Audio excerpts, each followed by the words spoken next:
finally got a quad lock on my bike, which is amazing, dude. After going from having a quad lock on my old bike to I rode for about a month with no quad lock, it's just like, you realize how much you appreciate the quad lock. Don't get me wrong, it's not necessary. Like, I did fine, like going places where I need directions for. I would just have to put my directions on, connect it to my helmet, and then put it in my backpack. Like, it's fine, but dude, it's so nice to have a quad lock. But basically how I got this one is when I sold my bike, I left the quad lock on. Complete mistake on my end, I should have taken it off. But hey, now the new owner that I sold it to now is a quad lock, so they don't have to buy that. So Merry Christmas. But it means I don't have a quad lock on this one because this one didn't come with one. However, my friend had the same exact situation. He had a Ninja 400, he sold it, and he was smart, took his quad lock off. And when he bought his new bike about 2 weeks ago, that one came with a quad lock already on it. So now I have a bike with no quad lock, no extra quad lock, and he has a bike with a quad lock with an extra quad lock. I need to stop saying quad lock. So what I did is I bought his extra one off of him for super cheap, because this is like, you know, this is like my best friend, the one I ride with all the time. He gave it to me for a really good deal, and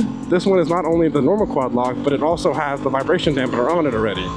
So this is actually better than my old quad lock, because my last one did not have a vibration dampener on it, which is why my camera is completely screwed. But now I can actually get a new phone and keep my camera quality without it messing up the vibration side of the phone, however it works. But yeah, new quad lock for very cheap.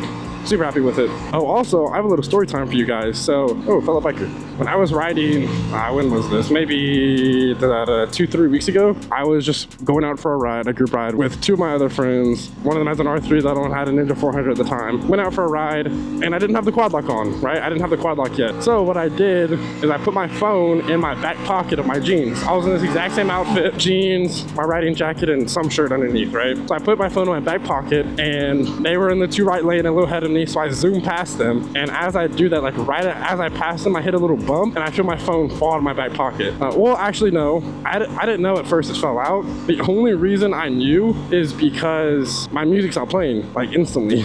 I guess just because it got out of range, but like, as soon as I hit the bump, my music just cut off, and I'm like, what the hell? Like, normally it only cuts off if I get a call, so I'm like, what happened? And then I'm like thinking, like, where's my phone? Then I feel my right pocket, it's not there. I look in my mirrors, and both of them are stopped, like pulled over on the right side of the road. And I'm like, great, my phone is destroyed. I mean, I was not going legal speeds, and my phone fell out of my back pocket. Like, if you could even get remnants of my phone, I'd be surprised. So I pull over on the shoulder, I turn around on the shoulder, go back, and they were behind me because I was zooming past them, and they saw my phone fly out and go to the edge of the highway. So they looked for, you know, maybe 30 seconds, and they actually found the phone, and it was essentially untouched, which is insane. Quad lock, you make the best cases ever. The back, like the four back corners were like scuffed of the case, but I mean, you feel them, they're smooth, no chips missing, like nothing, like they're completely fine. And then if you look the bottom right of the phone, the screen protector, it has like a centimeter missing from the screen protector. I don't think it's the actual screen, I think it's just a screen protector. I don't know yet, I haven't like taken it off, but that's crazy.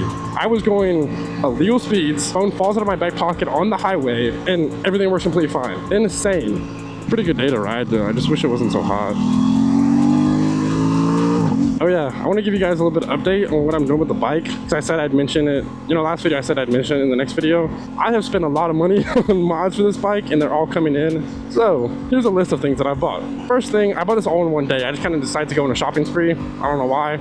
Someone should have taken my card from me, but basically, obviously the keyless gas cap, 120 bucks or 115, something like that. In my opinion, I think that's way too expensive for a keyless gas cap. I didn't even really necessarily want, like, I wasn't really buying to buy a keyless gas cap. I was mainly just buying to have a replacement for the old gas cap because it rattled, and this is the only option. They only, aftermarket ones are only keyless. I don't think they make aftermarket ones that are keyed, but this is literally the cheapest one that wasn't off of eBay and that actually looked like decent. It was the cheapest brand I could find for like 115. They were all around 130, 140, which is like, whatever.